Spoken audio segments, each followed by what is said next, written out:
private higher education institutions are once again urging the government to provide them with tax waivers to ease their financial strain.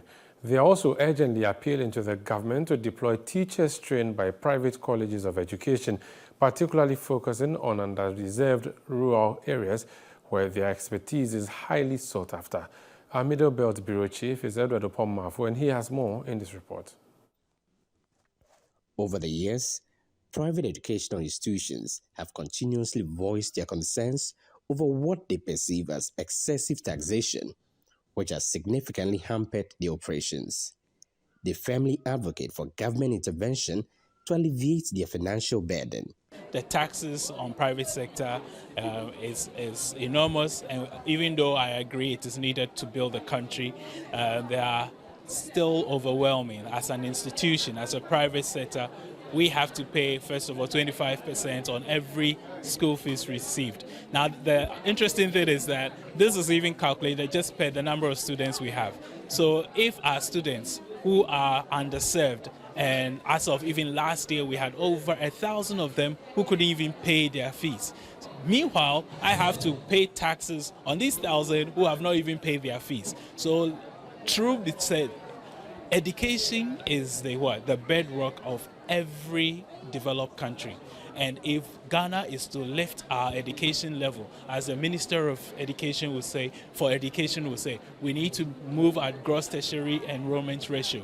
And for countries which have been able to do that, like Singapore and the rest, their development also followed suit, which means it is really proportional to that. So for us to do that, they need to empower some educational institutions like Jackson, who are a philosophy of helping those in the rural areas also to achieve greater things than those who even in the urban areas. So such things like relief from taxes or scrapping some taxes for the educational sector and even buying of educational materials.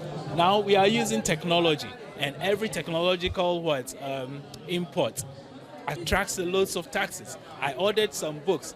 The books had duty-free, yet the GRA taxes on the books alone. And I was looking at it and I was telling me, so if the duty was added, how much would I have paid? Which means the users cannot even afford the books they need to go up.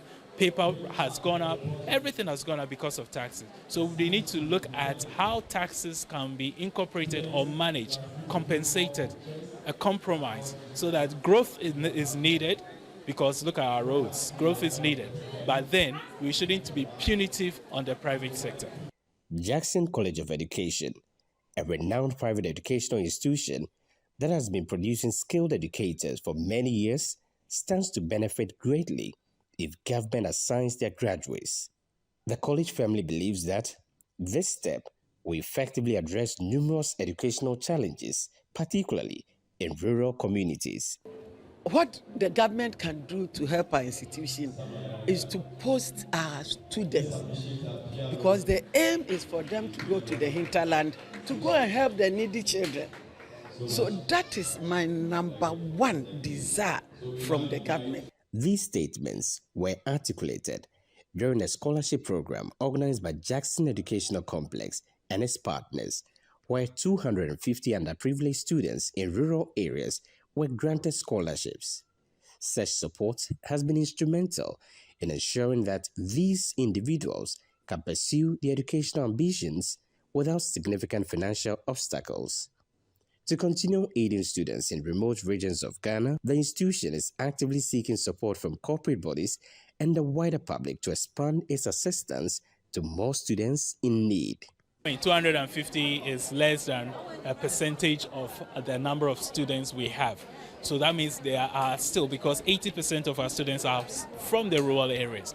So that means there are still many more who are still needy but may not have been captured because of the funds we have. So I'll use this opportunity, first of all, to government, to non-governmental organizations, anyone who wants to put a smile on people, help people. And the smile is not just charity giving, but you are educating them. And it is said that if you want a long-lasting investment, education is the key, because education will transform, and then eventually it will be the engine of what? The country. So if we want to transform our villages, transform our communities, transform everything we are doing in Ghana, we need to then get more people properly educated. And I'm not talking of just dishing out degrees, but getting a wholesome education where competence and attitude as well as morals are included in their education, and then they come out to be better career people, better servicemen to the country. And this is what Jackson we are about.